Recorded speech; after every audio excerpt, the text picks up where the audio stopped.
Sean bienvenidos todos y todas. Buenos días. Mi nombre es Guadalupe Calderón, vicepresidenta de capítulos de Acacia. A nombre de la doctora María Luisa Saavedra García, presidenta de Acacia, me permito darles la más cordial bienvenida a nuestra conferencia el día de hoy, que tenemos como ponente a la doctora Arcelia Toledo López y como comentarista al doctor Carlos Fong. Me voy a permitir, para dar inicio a esta conferencia, leer una breve semblanza de la amplia trayectoria que tiene la doctora Toledo. La doctora es Filosofía en Administración por la EGADE Business School del Tecnológico de Monterrey. Es profesora titular del Instituto Politécnico Nacional, adscrita al Centro Interdisciplinario de Investigación para el Desarrollo Regional Integral CIDIR Unidad Oaxaca. Es profesora colegiada del Cuerpo Académico de Administración de Recursos Naturales, de los posgrados de la maestría y doctorado en Ciencias en Conservación y Aprovechamiento de Recursos Naturales del CIDIR Oaxaca, y también es coordinadora del programa de la maestría en Ciencias de Conservación y Aprovechamiento de Recursos Naturales. Asimismo, es miembro titular de la Academia de Ciencias Administrativas Acacia. Actualmente es responsable del capítulo de Pymes en nuestra asociación y es miembro nacional del Sistema Nacional de Investigadores e Investigadoras del CONACYT con el nivel 1. Ha publicado sus resultados sobre investigación en MIPYMES en libros, capítulos y revistas nacionales e internacionales, además entre otras distinciones, ha sido becaria de la Fundación Ford Internacional a través del Programa Internacional de Becas de Posgrados para Indígenas para estudios de doctorado. En 2016 obtuvo el premio La Mejor Investigación en la Mesa de Estrategias y Pymes, así como el premio Raúl Conde como Mejor Investigación del Congreso por la Academia de Ciencias Administrativas. En 2007, la distinción del Best Paper Award en la 26ª Conferencia Internacional de Negocios y Economía, y en 2022 el reconocimiento IFSAM Award for Excellence in Indigenous Management Scholarship, otorgado por el International Federation of Scholarship Association of Management, IFSAM. Entonces, además de su amplia trayectoria, pues tenemos el gusto de compartir el día de hoy pues la experiencia en campo de la doctora Toledo que ha tenido con los pequeños empresarios y productores artesanales, que bueno, yo creo que esta experiencia de primera mano en su investigación pues nos permitirá ampliamente tener tanto la retroalimentación del doctor Fong como pues obviamente un espacio para preguntas y respuestas. Además, al final de la sesión les pedimos que no se vayan, nos esperen un momentito porque están con nosotros los colegas de la Universidad Católica de Cuenca, quienes nos van a hacer una cordial invitación a nuestro próximo congreso.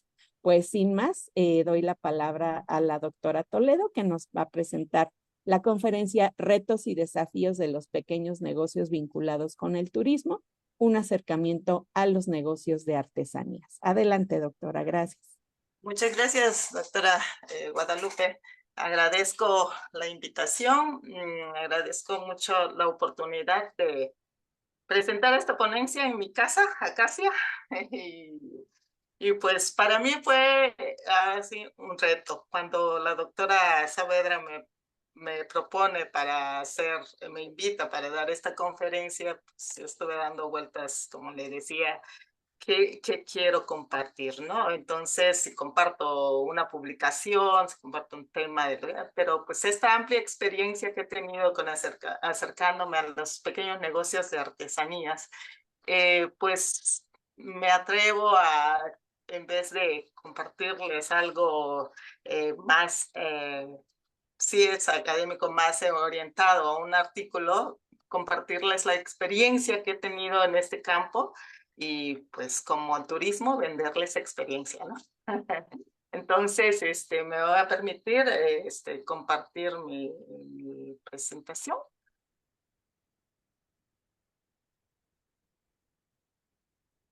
Y me dicen si lo vemos todos.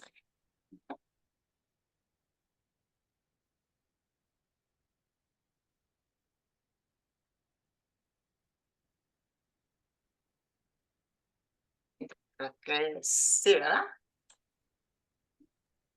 Sí se veía, pero ya se está viendo un Ay, no. escritorio. Ajá, ok. Entonces, algo está pasando aquí. Déjame compartir mi pantalla. Yo creo que así.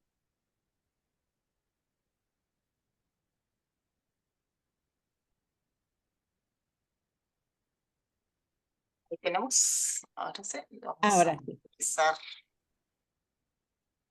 minimizar esto, ¿verdad? Se ve completo.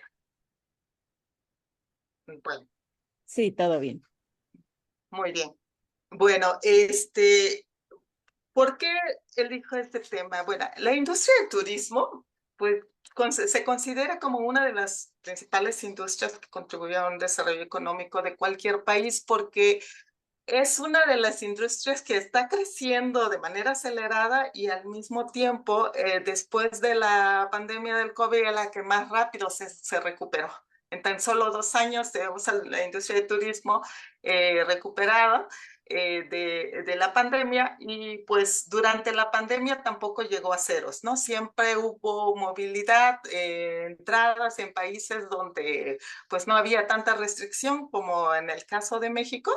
Entonces, siempre tuvimos visitantes, siempre, esa industria no dejó de moverse a pesar de la pandemia, y es la principal, la primera en recuperarse. Eh, Aun cuando, si vemos a la gráfica en el punto de México, pues todavía nos falta recuperarnos comparado con lo que es el 2019. Estamos por debajo, pues, un 9% de la ocupación que tuvimos durante el 2019, ¿no? Al primer semestre del 2024. Pues el sector de turismo pues es uno de los principales también generadores de empleo, y aquí tengo una gráfica donde muestro que la India es uno de los países que más empleos genera, más empleos tiene en el sector turístico. Y en la región de América, pues es Estados Unidos, y nos sigue México. Pero esto lo que tratamos de ver es que el turismo ahorita ya no es una actividad de lujo, ya se vuelve como una actividad cotidiana de salud mental para los seres humanos que necesitamos relajarnos, tocarlo, ocio, para evitar todos los problemas de estrés que genera, incluso incrementar productividad cuando se trata de los empleados. Entonces, el turismo, pues es prácticamente se está moviendo de manera acelerada, y eso ayuda a que cualquier país, como en el caso de México, pues tenga ingresos del turismo, y que el turismo aporte al PIB, ¿no? Entonces, según los datos de la CETUR, manteniendo ceteris paribus la pandemia, toman como año base 2018 al 2022 en las cuentas de satélite de turismo de México. Dice que el turismo aportó el 8.5% al PIB nacional, y que la mayoría de los turistas, prácticamente el 81% es de consumo interno, lo que indica que la movilidad se dio entre los residentes de México, y pues solo tuvimos un 18.1% internacional, lo que pues nuevamente caemos de que pues nosotros los mexicanos somos turistas en nuestro país. Entonces, bueno, de estas actividades, pues 7 de cada 10 empleos durante ese periodo del 2022 lo generó el sector de turismo, y que esta contribución al PIB se fue prácticamente el 20% en alojamiento, y así se fue distribuyendo, y a lo que nos atañe un poquito aquí es que el 15.8% lo aportó bienes y artesanías. Entonces, bueno, pero pues todavía no se tiene muy claro si estos empleos que se generaron fueron prácticamente pues de la economía formal o informal, porque pues en el mismo año, el 2023, en primer trimestre, pues se puede observar que incrementó prácticamente el valor agregado bruto, pero parte de la economía informal. Y si observamos poco la gráfica, se va más en los estados donde pues predomina mucho lo que es el turismo, Quintana Roo, entre Chiapas, entre Campeche. Y entonces, pues todavía aquí no se ha hecho una comparación al respecto. Bueno. De aquí la importancia de los pequeños negocios al turismo. Estos pequeños negocios que están vinculados al turismo crean esos productos, incrementan esa infraestructura turística y por lo tanto pues son fuente también de atracción de turismo en las comunidades. Cuando hablamos de un turismo basado en la Agenda 2030 del desarrollo sostenible, nos propone un turismo alternativo, un turismo sustentable, en donde nos permite prácticamente contribuir a reducir la pobreza, a cuidar el medio ambiente y el empoderamiento.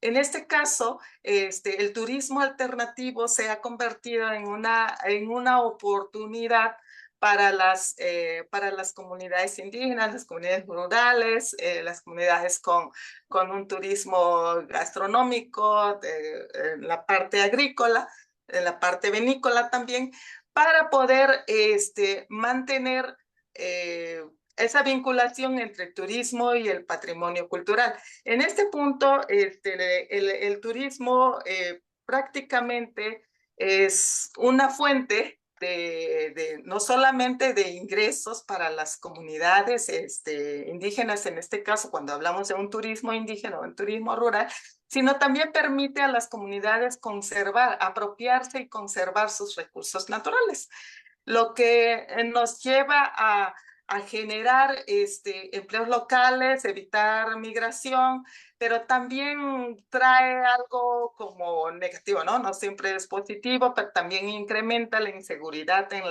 las comunidades. Entonces, la vinculación entre el turismo y el patrimonio cultural se debe dar bajo un esquema de sustentabilidad que sea sostenible y también que sea responsable, ¿no? No solamente es abrirnos al turismo para poder atraer sin proporcionar los recursos, las gestiones adecuadas para que este turismo se pueda proponer. Dentro del modelo que propone Rich Croce, el modelo de la competitividad de los destinos turísticos, él habla de dos principales recursos, los recursos creados y los recursos heredados como determinantes de esa competitividad.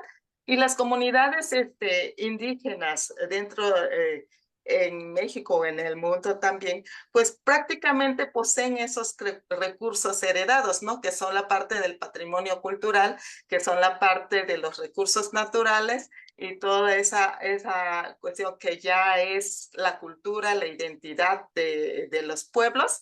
De ahí es donde con estos recursos se pueden crear, por ejemplo, en el caso, yo pongo mucho el caso de Oaxaca, que reúne en la Yelayexa los 16 grupos étnicos, ahora más el afro, para crear un festival, ¿no? Una fiesta de convivencia para compartirle al mundo las experiencias, la comida, el baile de las comunidades. Entonces eso forma parte de un turismo creado, ¿no? Todas esas festivales, todos los festivales que se crea para poder hacer que estos destinos sean competitivos. Bueno, ¿por qué es importante este turismo alternativo? Este turismo alternativo es importante para las comunidades indígenas, donde sabemos que hay prácticamente muchos negocios de artesanías. Aparte de que hay danza y lengua, las artesanías es el modo de vida de las comunidades, porque muchos de ellos comercializan estas artesanías y la mayoría va en un mercado local donde depende prácticamente de la llegada de turistas a sus comunidades. Bueno, se ha demostrado en diferentes estudios que prácticamente el turismo, pues sí, estos negocios de artesanía, la diversidad de las artesanías atrae turismo a las comunidades, pero muchas veces ese turismo lo que busca es una experiencia más que comprar o una artesanía. No, a veces el turismo no quiere llevarse un barro porque pues a qué hora lo va a andar cargando viendo todas las visitas. Entonces, prácticamente una experiencia hacia esa identidad, ¿no? O sea, esa autenticidad cultural que tienen los pueblos, y pues quizás necesita otra forma de comercialización. Bueno, tenemos estos modelos alternativos serían muy viables en México, porque en México tenemos varios pueblos indígenas, según datos del Sistema de Información Cultural, que creo que no están reportados todos. Tenemos 71 pueblos indígenas. Yo digo que tenemos más porque hay algunas entidades que a lo mejor no participaron o no reportaron, porque nos indica que 12 no tienen pueblos indígenas, como que es un poquito, he estado como un poquito fuera, ¿no? Pero los estados donde hay más pueblos indígenas está Oaxaca, está Chiapas, ¿no? Y Sonora. Veracruz también. En esta cuestión, nosotros podemos ver que en estas comunidades hay mucho de ese turismo alternativo. Pues en la parte del ecoturismo, pues México es biodiversa, hay mucha diversidad en los recursos naturales, y entonces somos ricos en esa cuestión natural. Pero en la parte cultural, pues hay prácticamente estas regiones donde ofrecen esa cultura palpable, esa experiencia al turista de conocer diferentes etnias, diferentes grupos, diferentes expresiones de identidad. Si me voy un poquito para ver el mapa de Oaxaca, pues aquí me reporta 13, pero realmente son 16 grupos étnicos que tienen esa identidad dentro de 570 municipios de Oaxaca, y lo que demuestra una dispersión, un problema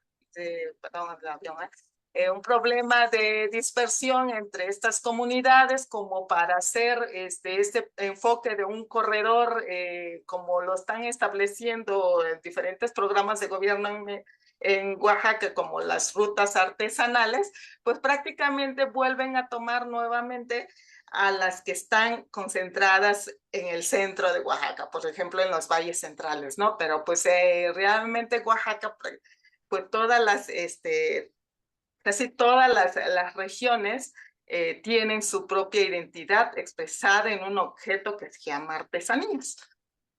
Igual sucede con Chiapas, la misma diversidad y en el mismo contexto, ¿no? Entonces, para no dedicarle con mucho, ese es el detalle. ¿Qué pasa? Bueno, también tenemos un inventario de patrimonio cultural en todo el país. ¿Qué es lo que se busca con esta experiencia que he tenido? Es prácticamente ver cómo estos pequeños negocios que son parte del arte popular, expresados en un objeto que es utilitario o decorativo, que se vende prácticamente en un mercado local, con una dependencia de turismo, podría transitar, podría pasar hacer, a vender experiencias al turista, ¿no? Lo conversaba con el doctor Carlos, y le digo, ¿cómo se podría dar esa transición hacia la industria cultural y creativa, ¿no? En esta cuestión, pues vemos el mapa del país todo pintado, todos tenemos artesanías, todos de alguna manera, excepto 2 estados, Nuevo León, que son los que no reportan la cuestión de artesanías, pero en estos estados también hay migración. Mucha gente Por ejemplo, en Tamaulipas, en Nuevo León, que yo estuve ahí, había mucha migración de artesanos y sí tenían centros de ventas de artesanía, sí había una participación de las personas de las comunidades indígenas en esas localidades. Bueno, el FONAR en el 2018 pasó de ser un programa de Cedesol, que era para ayudar a grupos vulnerables, transitó hacia un programa dentro de la Secretaría de Turismo.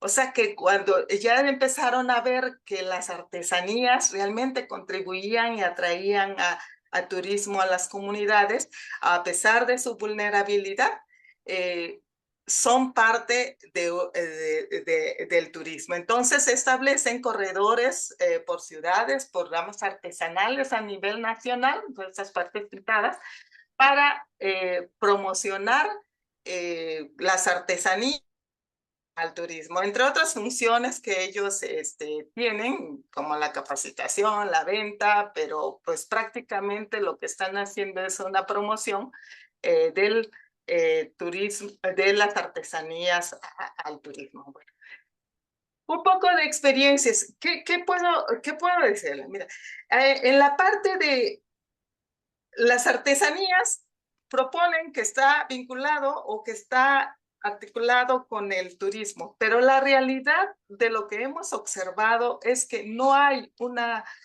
vinculación estrecha entre los negocios de artesanía en este caso y el turismo.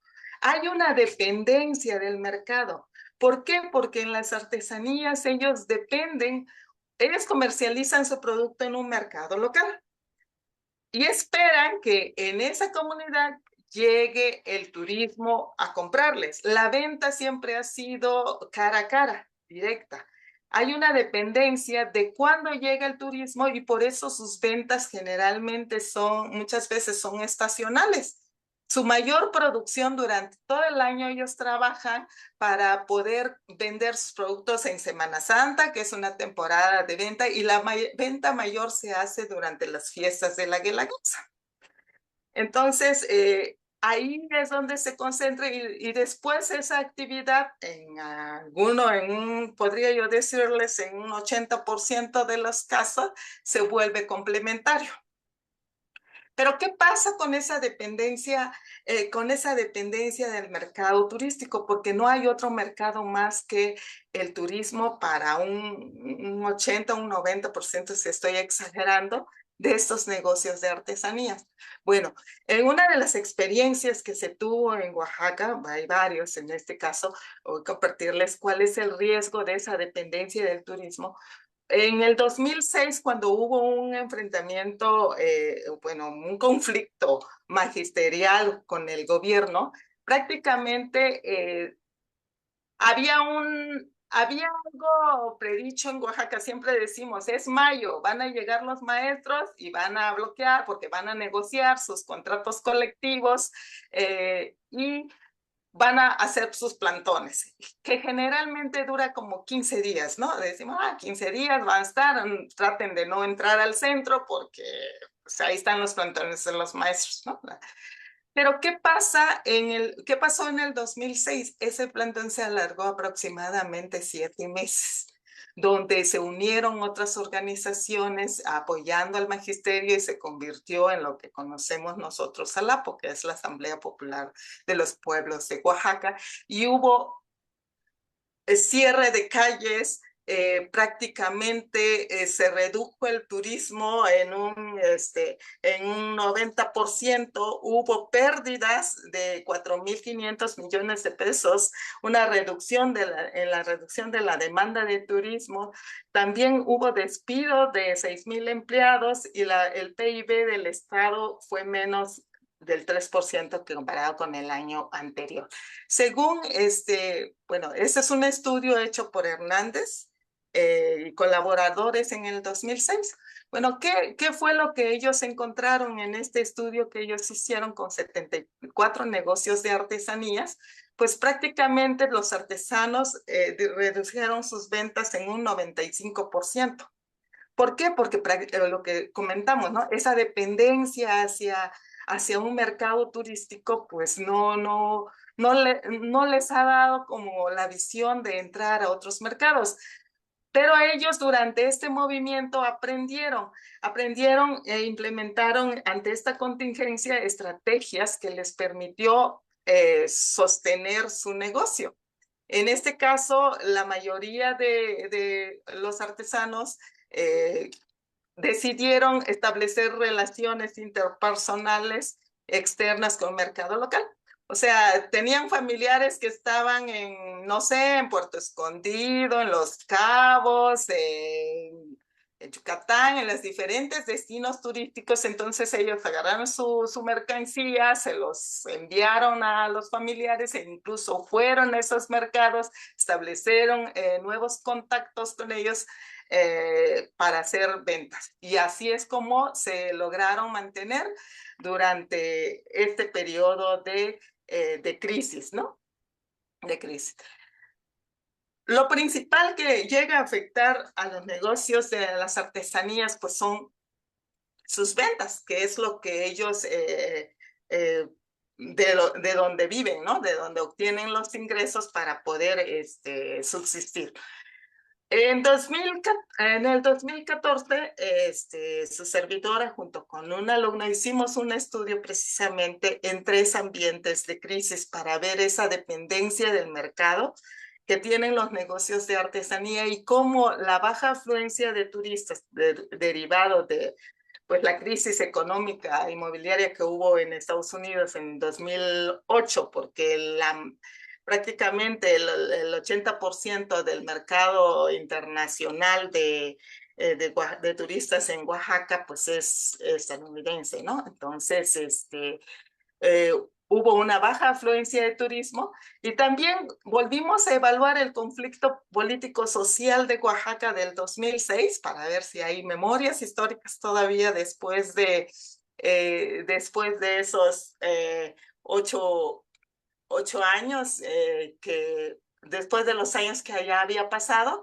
Y también evaluamos un evento que es de la naturaleza que sucedió con inundaciones, lluvias fuera de temporales en Oaxaca en el 2010. Bueno, esto lo trabajamos desde una teoría de la orientación emprendedora y decidimos medir lo que son las estrategias emprendedoras de innovación, proactividad y agresividad competitiva en esos 3 ambientes de crisis.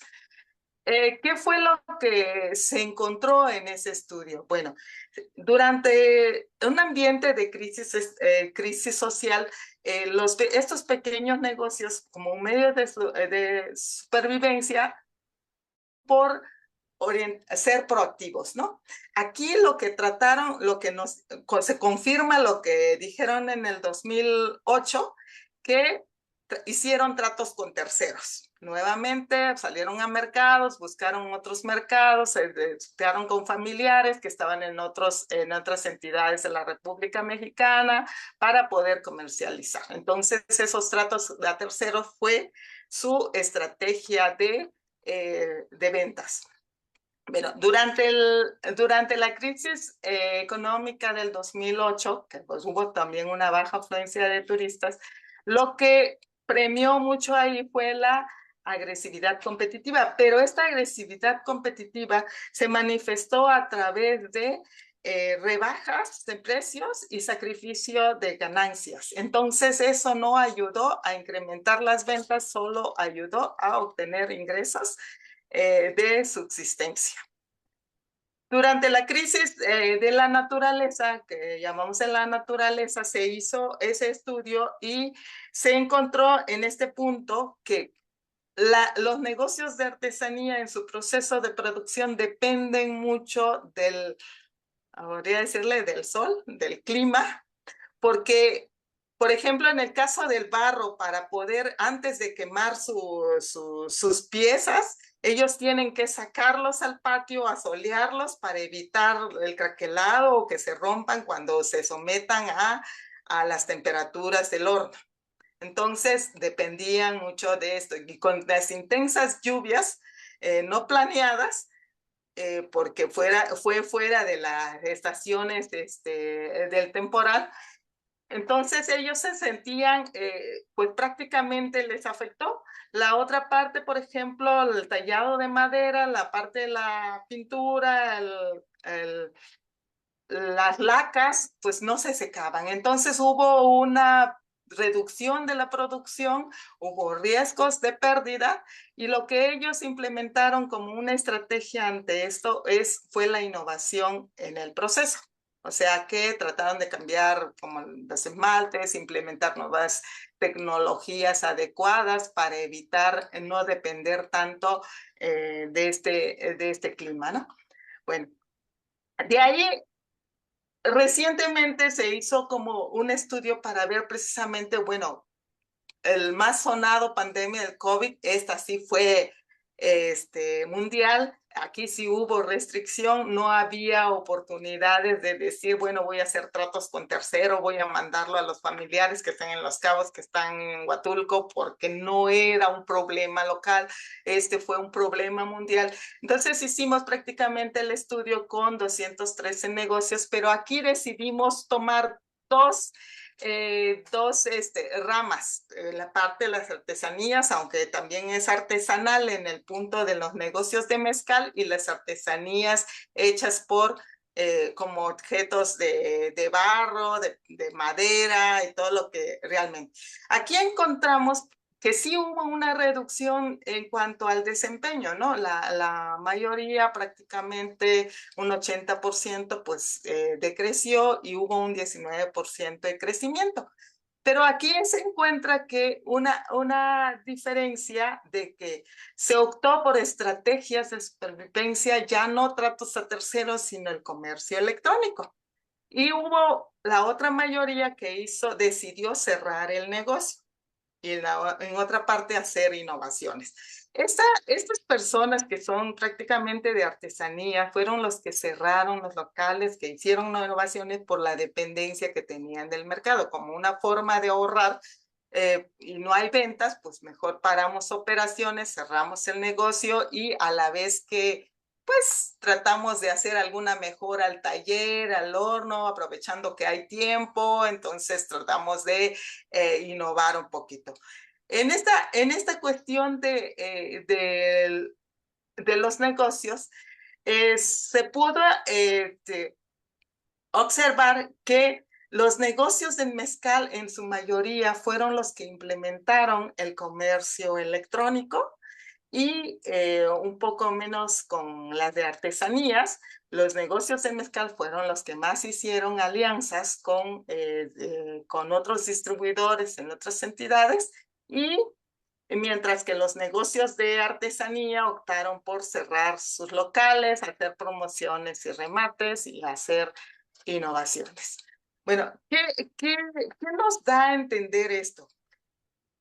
Los negocios de mezcal, sabemos que Oaxaca es el 91% de su producción es prácticamente de exportación. No dependen de un mercado local. Entonces ellos siguieron exportando como cada vez que lo hacen sin tener limitado estar dependiendo de un mercado. Entonces sus contactos con sus clientes, con sus proveedores, todo fue a través del comercio electrónico, el envío de mercancías por el uso de las paqueterías. Entonces, este sector de las artesanías, de la escala artesanal, pues no sufrió tanto los empates de una pandemia del COVID, de restricciones del COVID-19, a comparación de los que dependían prácticamente del turismo. Los pocos negocios de artesanías que optaron por un comercio electrónico, que por cierto ya se quedó porque muchos lo siguen, continúan con esa estrategia, fueron prácticamente negocios dirigidos por los millennials, están entre la edad del 21 a 40 años, son los donde estaba el grueso que utilizaron en las estrategias de del comercio electrónico, con negocios de antigüedad menor de 10 años, con una escolaridad en estudios de bachillerato y profesional. Eso nos da a entender que hay nuevas generaciones que están emprendiendo en este tipo de negocios, aprovechando las ventajas de un turismo incluyente, de un mercado de consumidores responsables, y que hoy en día pues estamos ante un contexto mundo más incluyente, ¿no? Que buscamos lo original, usamos una expresión, una identidad, ¿no? Una identidad de las comunidades, y qué satisfacción saber de que estoy comprando algo que está contribuyendo a conservar los recursos naturales, a conservar una cultura y a contribuir a la economía de las personas, de las comunidades indígenas. En esta parte de la experiencia, lo que también se pudo observar es, bueno, ¿cuáles serían tus estrategias de continuidad? ¿Qué harías, o sea, qué continuarías haciendo después de toda esa curva de aprendizaje durante todas estas épocas de crisis? Porque no solamente fue la pandemia, sino también del 2006, del movimiento magisterial. Se encuentra que los negocios de artesanías prácticamente continúan, desean y tienen planes de continuar con ese comercio, mientras que los de artesanías, la mayoría esperaba la recuperación del turismo, que por cierto ya este año hubo un lleno total, un boom del turismo en Oaxaca, y pues una derrama económica, y pues contentos todos los pequeños negocios que lograron sus ventas. Entonces aquí esta dependencia de turismo genera al mismo tiempo pues una economía, pues sí, constante, pero muy dependiente de cómo se mueva, no tanto la industria de turismo, sino la afluencia de turistas en la entidad. Mientras la afluencia de turistas incremente, pues las ventas incrementan. Pero si la afluencia de turistas de alguna manera llegue a bajar por alguna crisis, algún factor externo que no se pueda controlar, pues nuevamente los principales afectados son los negocios de artesanías, que dependen prácticamente de ese turismo. Bueno, aquí en esta parte, un poco de la experiencia, ¿cuáles son los retos prácticamente que han llegado a enfrentar y qué desafíos tienen estos pequeños negocios? Bueno, esa dependencia con el turismo, pues prácticamente los lleva a ellos a estar en un mercado local, una baja producción, una producción estacional, una economía de subsistencia, aunado a una actividad complementaria. Aquí el problema está en que no hay una alfabetización del mercado. Poco conocen de su mercado, no saben cómo negociar, cómo hacer un contrato, cómo hacer un acuerdo, y son los más vulnerables a estar en riesgos pues, de hacer un mal negocio, de que pues, no puedan caer en manos de intermediarios, ¿no? Donde la mayor de las ganancias, como dice el doctor Cho, son los más vulnerables de esa cadena de valor que hay, ¿no? Son los que menos reciben los beneficios del trabajo que hacen.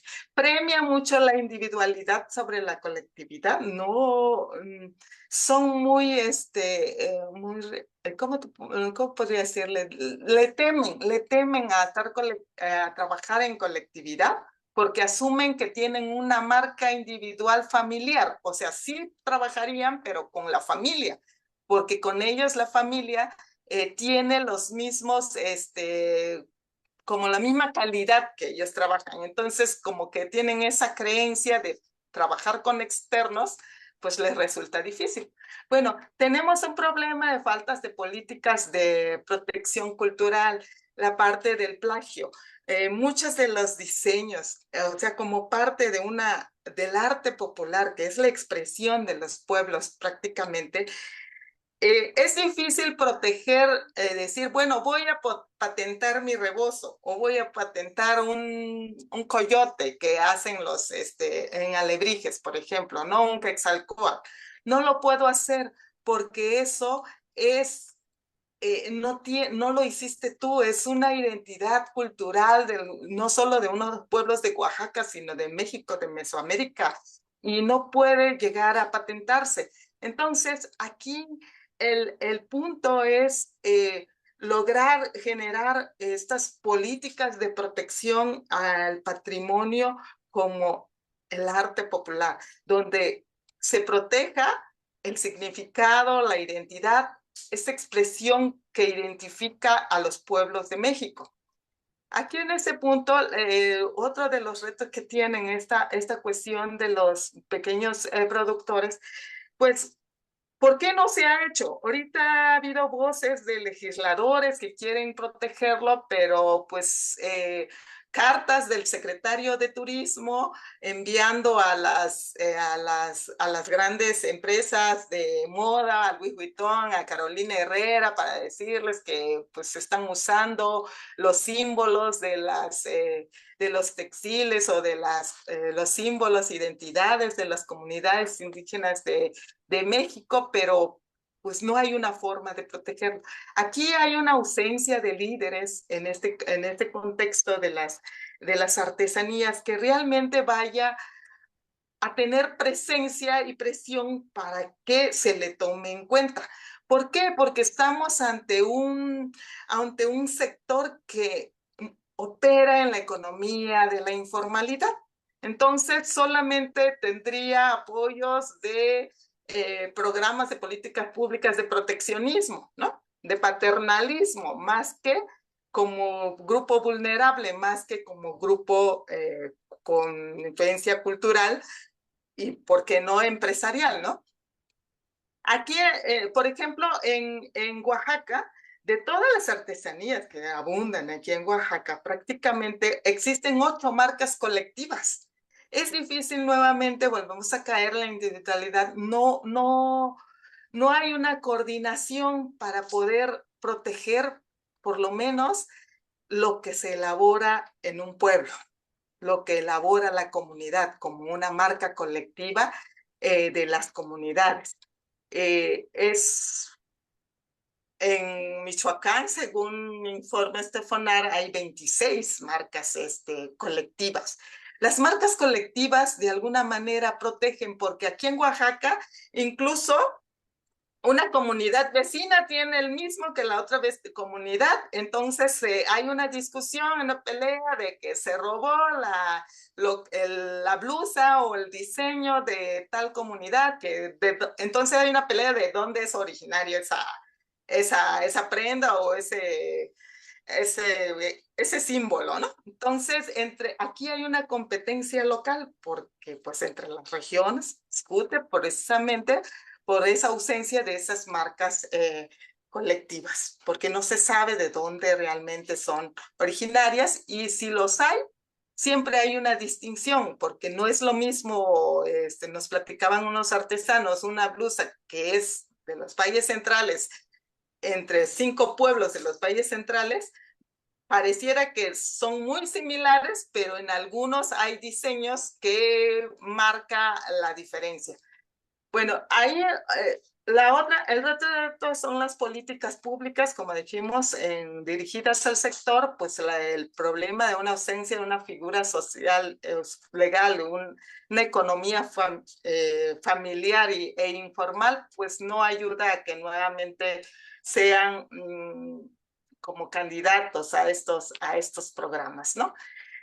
Luego, cuando hay programas de apoyo para este sector a nivel local, por ejemplo, existen políticas públicas que son a corto plazo. Son propias de una administración. Cambia la administración, estos programas pues se desaparecen, quedan en stand-by. Entonces, los mismos emprendedores de estos negocios de artesanías, pues Se quejan de una burocracia, son muy adversos al riesgo, le temen mucho a los comportamientos oportunistas, que los que vienen por la foto, que los que vienen por nada más por simular, que están apoyando, aquí venimos, y hay mucha desconfianza en este sector. Los cambios tecnológicos, pues estos cambios del entorno, como sucedió en la economía, en la tecnología, en lo social y en lo ambiental, pues los hace a ellos vulnerables porque ellos trabajan con recursos propios. Entonces no les queda más que adaptarse y ser resilientes ante estos retos. Lo que pone en riesgo es que la escolaridad, bueno, ya estamos viendo que ya están cambiando las generaciones, pero la mayoría de los artesanos de la primera o la segunda generación pues tienen baja escolaridad y por lo ende también son de bajos recursos económicos, ¿no?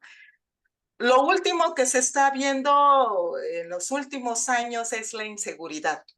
Oaxaca todavía no ha llegado a ese grado, pero podríamos decirle Guerrero, Michoacán, Chiapas, hay mucha inseguridad para estos negocios de artesanías y para el turismo también.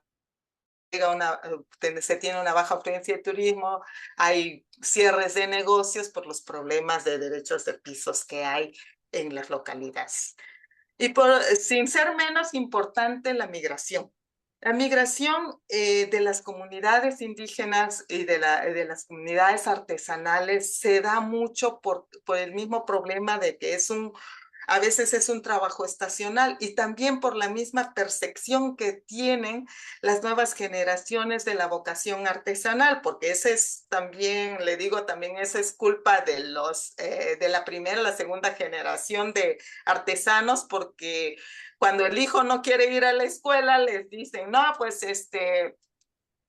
pues como no vas a ir a la escuela, entonces vas a ser artesano, como si ser artesano fuera pues algo penado, lo peor que te puede pasar, ¿no? Entonces no lo ven como un trabajo realmente de conservación de cultura, de generación de ingresos y que puede llegar a ser como cualquier emprendimiento, tener éxito. Hay una rotación muy alta de personal. ¿Por qué? Porque como la falta de mano de obra calificada, suelen contratar a aprendices, alguien que no sepa y le dicen, bueno, ven y aquí yo te enseño cómo hacerlo, y una vez que esa persona ya aprendió, ya se vuelve un competidor más y entonces vamos de nuevo. Es un ciclo, hay una rotación de personal que pues no contribuye a que haya suficiente mano de obra calificada al sector. Bueno, pues ya para terminar con esto, ¿qué es lo que se está observando hoy en día en este contexto de las artesanías?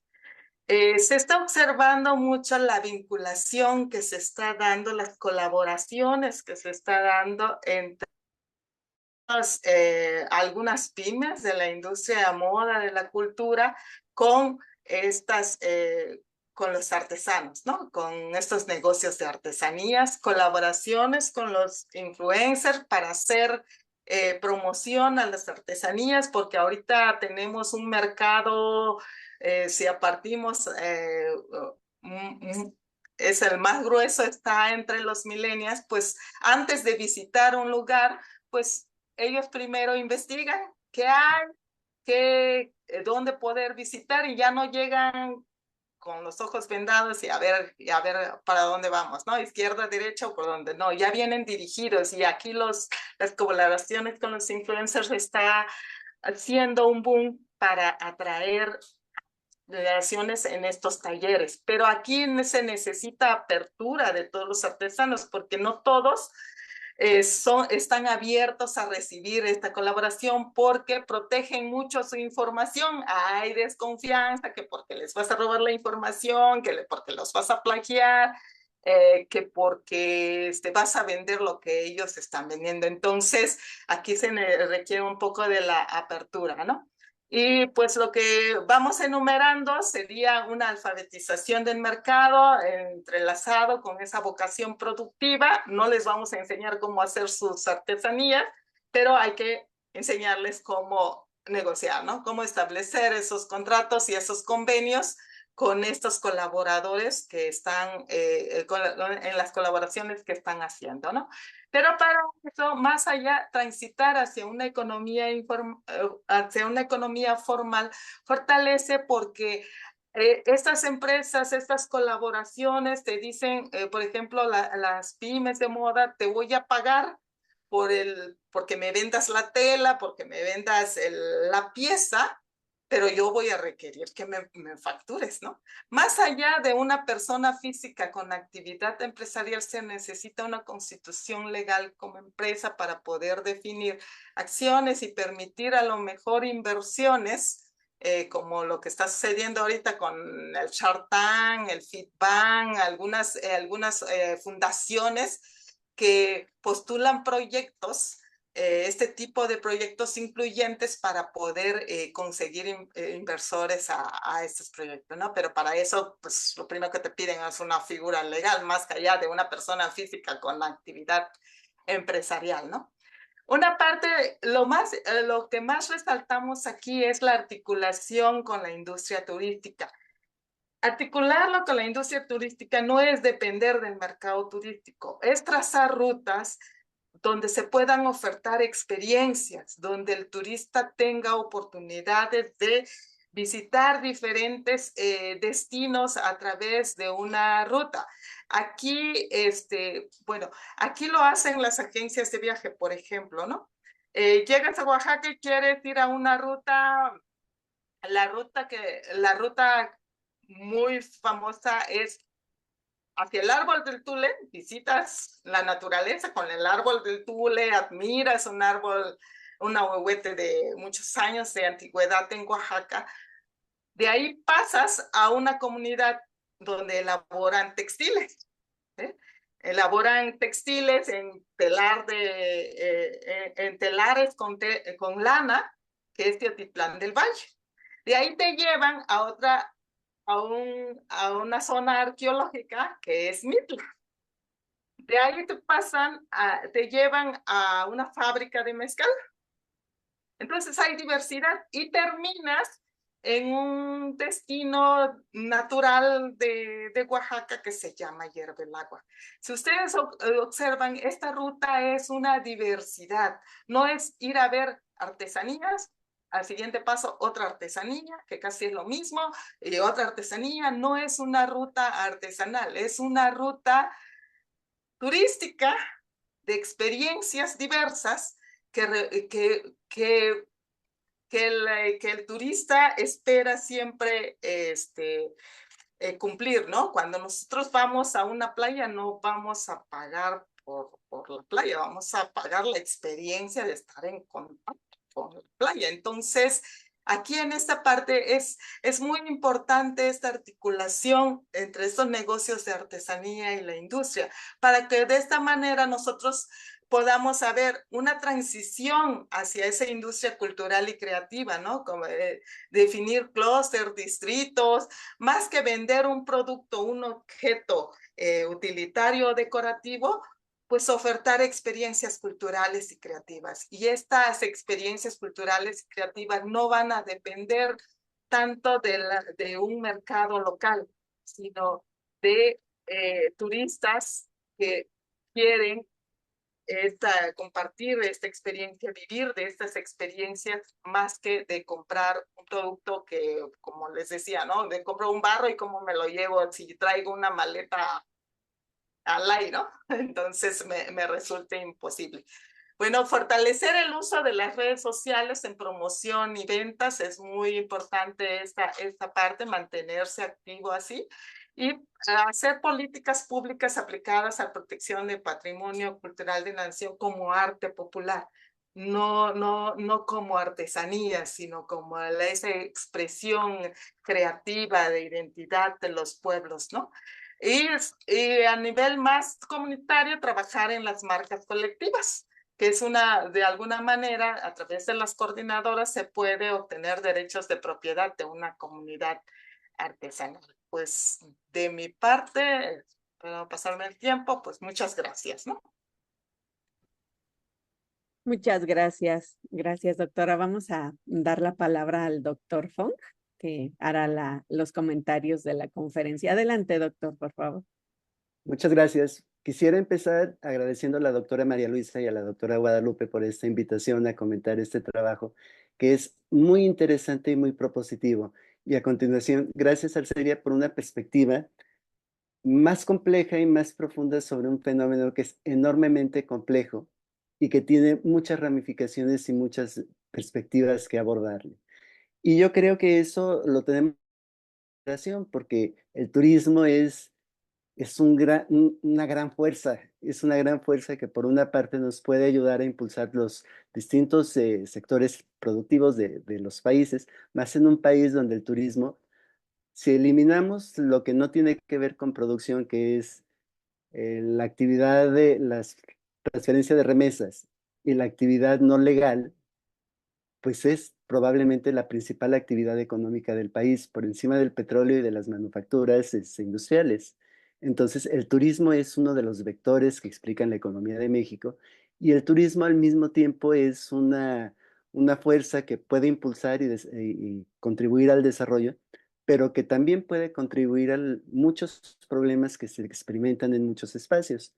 Eh, no es el objeto de esta ponencia, pero yo creo que este es un ejemplo que todos entendemos con claridad, que es la gentrificación y el aumento de los precios de la vivienda en todos los lugares donde hay afluencias importantes de turismo, que generan problemas sociales grandes. Pero al mismo tiempo, y eso no lo podemos dejar de lado, es una vía para conseguir desarrollo. Eso dependerá de cómo nosotros podamos direccionar estas fuerzas.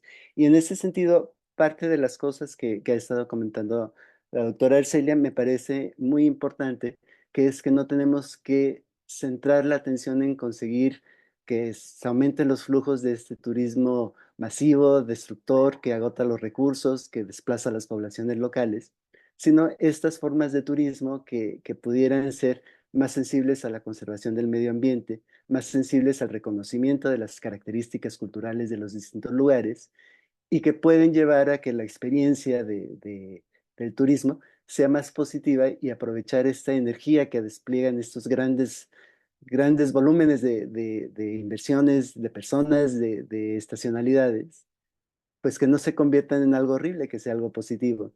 Y yo pienso que en la mayor parte de los lugares que tienen una fiesta importante, como la Guelaguetza, la Guelaguetza trae muchos beneficios y al mismo tiempo debe de duplicar o triplicar la población que hay en la ciudad en un momento dado. Y hay que gestionar basuras, hay que gestionar hospedajes, hay que gestionar que la seguridad, y son muchas cosas que están ahí. En ese sentido, pensar en el turismo siempre es pensar en una enorme amplitud. Y si somos de los que nos toca vivirlo desde el lado de ya no puedo ir a los lugares que iba porque están llenos de turistas y ya no puede, ya los precios se subieron, etcétera, pues lo podemos ver desde una perspectiva negativa, pero también lo podemos y debemos de ver desde una perspectiva positiva, porque además no se va a detener.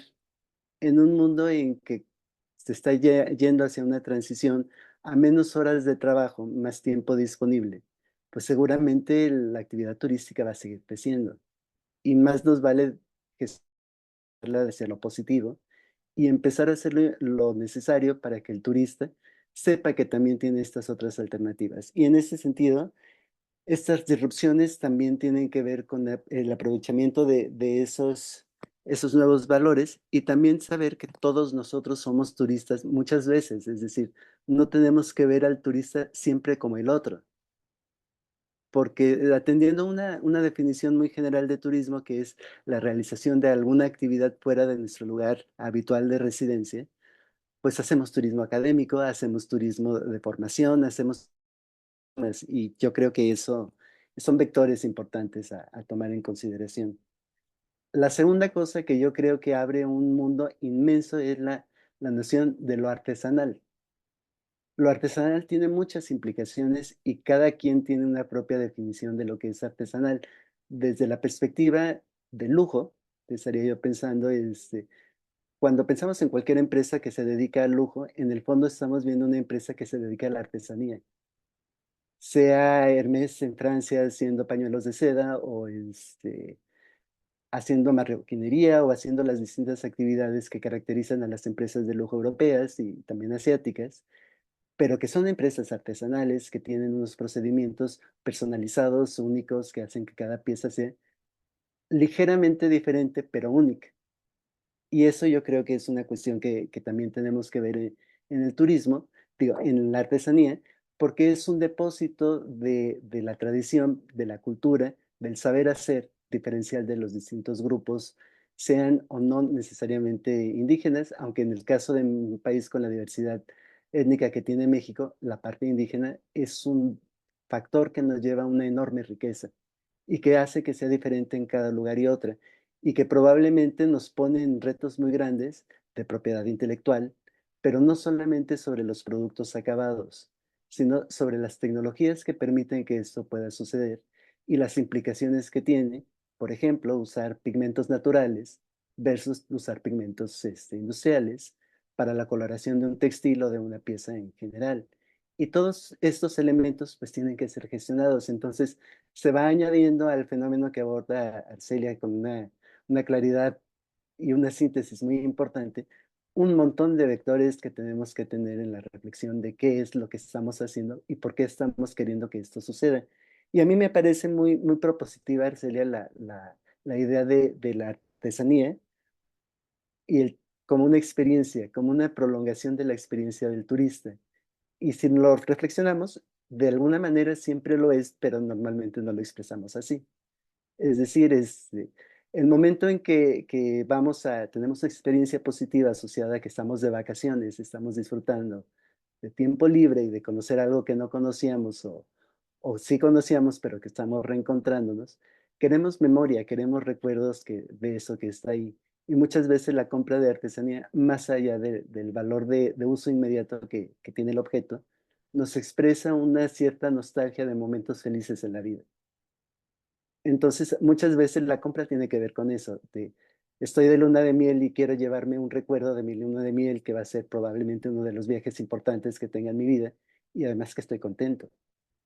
Y quiero llevarme una botella de mezcal o quiero llevarme un alebrije o quiero llevarme una pieza bordada que me va a recordar toda la vida que estuve ahí y que estaba contento. Entonces, hay muchas dimensiones del fenómeno de la compra de una artesanía que tienen que ver con esta idea de experiencia. Sin embargo, si los reducimos llevarme un objeto, nos tenemos que plantear en qué tan útil me va a ser, qué tan competitivo es en términos de otros objetos que también tengo que poner en la maleta. Me está encantando, pero lo voy a usar o realmente lo voy a exponer porque además los gustos tienen que ver con la cultura a la que uno pertenece y probablemente objetos que son de gran belleza no son tan fácilmente incorporables a lo que es nuestra cotidianidad. Entonces, hay muchos matices que están aquí, que están presentes en el trabajo que nos ha presentado la doctora Arcelia, que me parecen que todos y cada uno de ellos daría para hacer otra ponencia, otra presentación y prácticamente una línea de investigación. En ese sentido, yo creo que este es un trabajo que nos pone a pensar en muchas cosas desde muchas perspectivas diferentes y eso siempre es una cuestión relevante. Yo también querría destacar en esta parte más general de los comentarios una cuestión que me ha encantado de tu presentación, Arcelia, y que es, aunque hay el reconocimiento que es un sector que enfrenta retos muy importantes y muchos problemas, que se puede tener una perspectiva positiva, que no tiene que abordarse esto desde, uff, cuántos problemas, cómo le hacemos, qué vamos a hacer, sino de, bueno, hay problemas, habrá que gestionarlos, pero también hay una perspectiva positiva en que hay cosas que se pueden hacer y hay cosas que están sucediendo que nos permiten saber que esto puede mejorar, que está cambiando la percepción de que solamente lo industrial es importante para la economía, que también lo artesanal es relevante para la economía, que está cambiando la configuración de las empresas las empresas formales, pero sobre todo las informales, que son las responsables de que esta artesanía exista y que está aumentando escolaridad, que creo que eso es algo clave para luego poder incorporar un mayor nivel de alfabetismo empresarial, que es una expresión que me parece importante en esta discusión, porque ciertamente de qué nos sirve tener un objeto fantástico si no podemos comercializarlo de tal manera que su precio exprese su valor. que eso es algo que es importante para un desarrollo sano de estas economías. Y yo creo también en ese sentido que es ver el turismo no solamente como el consumidor, el turista como un consumidor que llega con una simetría de poder, porque es mucho más rico que el consumidor local, entonces que puede pagar y que hay que regatear y que hay que cuidarse de comportamientos oportunistas, sino como un factor que puede contribuir a esta percepción de que se pueden comercializar de más maneras, que se puede llegar a otros mercados de distintas formas y que se pueden valorar las cosas, yo creo que es una idea esperanzadora y muy positiva que también tenemos que discutir, porque hay que potenciar lo bueno, no solamente hay que corregir lo malo. También quisiera señalar dos cuestiones que yo creo que en el mundo de la artesanía, y espero no estarme extendiendo demasiado, si lo estoy haciendo, por favor, doctora Guadalupe, avíseme, que yo puedo ponerme a hablar horas. Tenemos la idea de la cultura contenida en un objeto artesanal y la protección de nuestra propia cultura porque es nuestra identidad. En la medida que podamos asumir como sociedad que cuando compramos por ejemplo, pieza de barro negro, que son hermosísimas, pero que es una pieza que probablemente va a ser decorativa, no solamente estamos comprando un objeto de decoración, estamos comprando unas tecnologías y unos símbolos que han caracterizado a la cultura mexicana y a la cultura particular de la etnia que la haya impulsado desde tiempos no históricos, no diré inmemoriales porque probablemente muchas tecnologías te podrían datar, pero que nos expresan cómo hemos ido evolucionando. Y expresan los cambios que estamos teniendo y nos da un lugar en el mundo. Y nos permite dialogar con otras culturas cuando compramos un objeto que no tiene nada que ver con la cultura propia, pero que estamos adquiriendo el disfrute de esa experiencia, de entender un poco esa idiosincrasia de otro lugar y de otro pueblo. Entonces yo creo que en la medida que valoremos esto, también podremos hacer entender al, a los sistemas que se puede incorporar los saberes tradicionales, que son tan importantes, con los nuevos saberes que nos van a permitir incursionar en formas más eficientes de comercializar. Porque como bien mencionaba hace un momento la doctora Arcelia, la cadena de valor de la artesanía puede ser muy injusta y muy desigual. Puede ser que el productor primario, el que está poniendo la mayor cantidad de horas y este conocimiento, sea el que recibe la menor parte del beneficio de la actividad, porque hay un comercializador mayorista que tiene un poder de mercado grande que le impone el precio, los plazos de pago, etcétera, y que es al final el que puede emitir factura y entonces el que puede exportar. Y estas son cuestiones que tenemos que cuidar. En la medida que se valora una parte, se puede negociar la otra y en la medida que transferimos desde distintos estamentos elementos de alfabetización, que es un concepto que me ha gustado empresarial, podremos contribuir a que los artesanos de la actividad que sea vayan transitando de una actividad precaria y de supervivencia a una actividad mejor enmarcable en industrias culturales que seguramente no van a dar lugar a una patente, pero sí un reconocimiento de unos estándares y de unos sellos de calidad que permitan que haya una distribución más justa del valor generado por la actividad entre todos los participantes de la cadena. De ninguna manera quiero demonizar a los comercializadores, también juegan un papel importante, pero sí sabemos que por las asimetrías de contacto con los mercados esto puede ser muy asimétrico y hay que intentar que las asimetrías no contribuyan a injusticias. Eso es una cuestión relevante para el mercado de la artesanía. Creo que tu resumen, Arcelia, de los retos que enfrenta el sector es muy clara, nos deja muchos de los elementos en que tenemos que trabajar y has generado una agenda de trabajo para todos los interesados en esta actividad, pues a desarrollar. Y de alguna manera tenemos en ciencias administrativas en general, tendemos a centrarnos en aquellas actividades altamente tecnológicas porque son las que se prestan de mejor manera a la discusión en un paper. Pero si nos ponemos en términos de lo que es importante para la sociedad, pues eso se tiene que atender. Y en ese sentido yo te quiero dar las gracias por tu trabajo que a mí me ha dejado con muchas ideas en la cabeza, con una agenda de trabajo amplia y que creo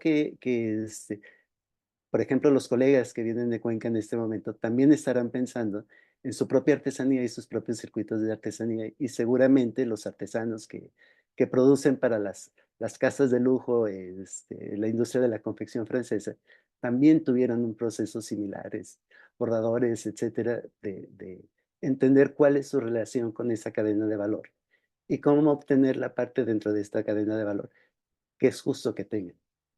Y bueno, no me voy a extender porque entonces sí me voy a extender durante horas.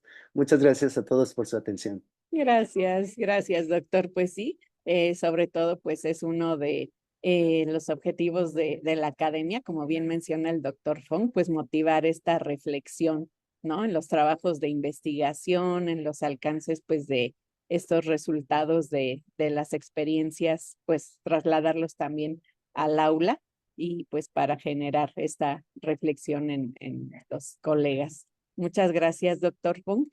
Me gustaría, tenemos espacio para un par de preguntas, si alguien gusta plantear. Sí, adelante, por favor, Gladys.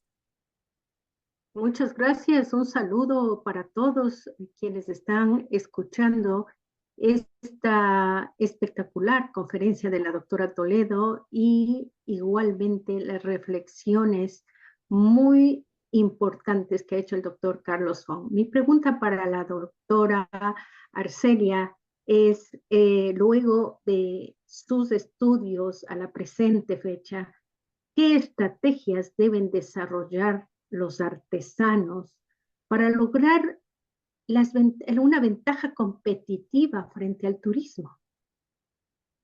Porque ellos necesitan esa alimentación de conocimiento, esa guía y ese desarrollo para poder alcanzar sus objetivos.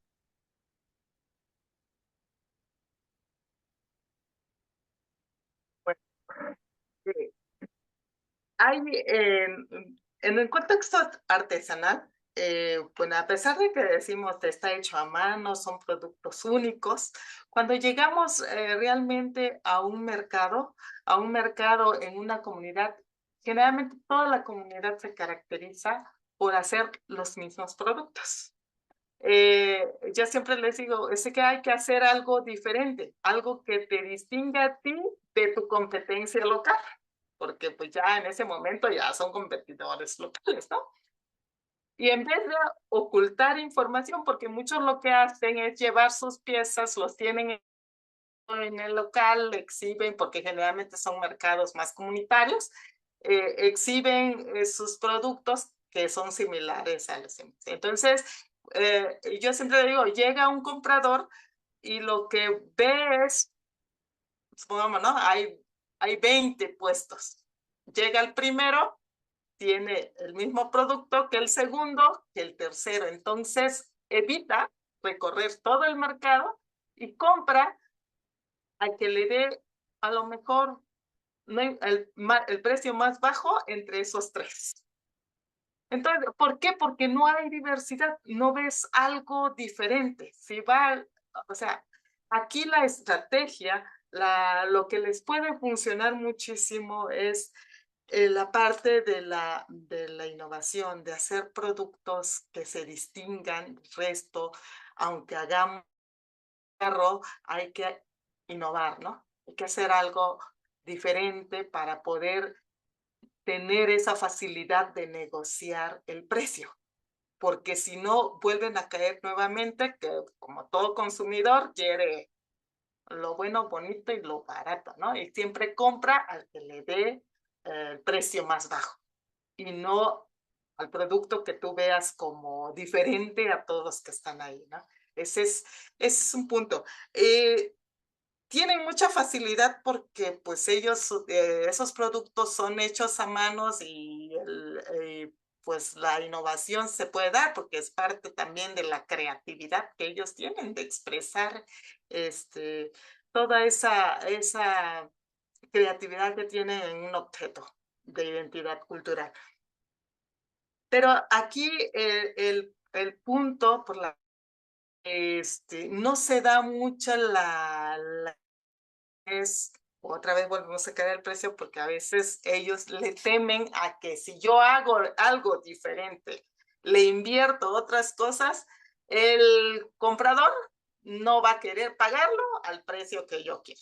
Entonces, como que hay ciertas creencias, porque a veces son creencias realmente, ¿no? Porque yo creo que no me lo va a pagar, yo creo que no lo voy a poder vender y pues, se limita.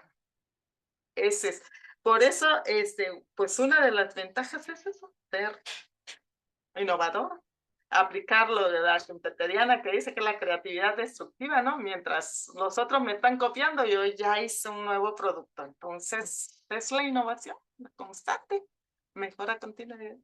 En ese punto es la ventaja que ellos tienen. Tienen esa ventaja competitiva ante cualquier otro sector de la economía. Muchas gracias. Gracias, doctora, y gracias por la pregunta. Vamos a pasar por cuestiones de tiempo a la siguiente pregunta y que también está aquí nuestra colega Yanis Ordóñez Parra para hacernos la invitación al próximo congreso. Adelante, Yanis, por favor. Muchas gracias, distinguida doctora Guadalupe, doctor Carlos, un gusto verlo nuevamente a través de una pantalla. Más bien, mi querida doctora Arcelia, no es tanto una pregunta, en primer lugar es la felicitación, realmente estos temas son muy importantes, sino lo que quería mencionar es que estos temas nos traen también a la reflexión y sobre todo a la responsabilidad que tenemos desde la academia y que funcione la trilogía, docencia, vinculación y también la investigación. Algo que usted dijo, mi querida doctora Arcelia, fue cuando uno va a los diferentes grupos de los sectores artesanales, que aquí en Cuenca, como muy bien lo manifestó el doctor Carlos, lo tenemos, tienen ese recelo que incluso nosotros vayamos a solicitar información. Y me quedó grabado una vez en el gremio de artesanos de aquí de la ciudad, decían, otra vez vienen acá, piden información, levantan encuestas y se van. Entonces, ahí viene también nuestro trabajo. No solamente es sí, por supuesto, apoyarles, nos ayudan con datos, sino también entregar productos. Entonces, pienso que con lo que usted nos ha podido compartir muy gentilmente, no solo se replica en este caso en Oaxaca y en los diferentes lugares tan hermosos que tiene México, sino en los diferentes países en los que nosotros estamos, ¿no? El de poder potenciar, el de apoyar desde las diferentes aristas, tanto administrativas, financieras, de control, el tema de la diversidad, la interculturalidad. Entonces, es importantísimo, ¿no? Lo que usted nos ha podido compartir y nuevamente, insisto, nos trae esa reflexión y el compromiso que nosotros desde la academia tenemos también con la sociedad y mucho más con nuestros queridos emprendedores. Eso, estimada doctora Arcelia, y felicitaciones. Muchísimas gracias. Gracias. Muchas gracias, maestra Yanis. Sí, yo creo que entonces ya podríamos pasar, si no hay más comentarios, a la invitación al Congreso, por favor. Muy bien, muchísimas gracias. Bueno, yo sigo aprovechando aquí del micrófono y efectivamente, pues queremos aprovechar a nombre de la Universidad Católica de Cuenca y de nuestras distinguidas autoridades, pues hacerles la más cordial invitación a todos y cada uno de ustedes para el próximo congreso que va a tener lugar en nuestra ciudad de Cuenca, en la Universidad Católica de Cuenca, del 22 al 25 de abril. Igual en la página está la información www.acacia.ucacue.edu.es.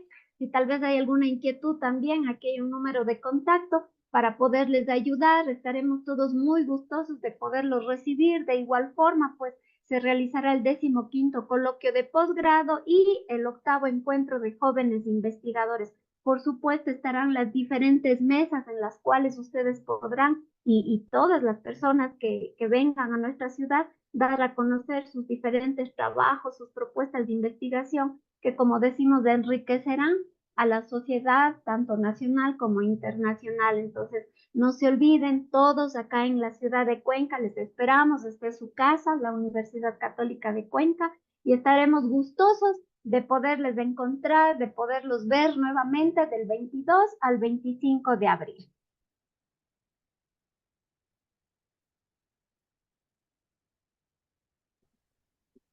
Muchas gracias. Gracias, maestra Yanis. Bueno, pues, ay, perdón. Muchísimas gracias. Creo que sería todo por parte de Cuenca, maestra Yanis. Sí, ¿verdad? Sí, mi doctorita, eso sería nada más la invitación y que ya saben, les esperamos a todos con los brazos abiertos acá en Cuenca.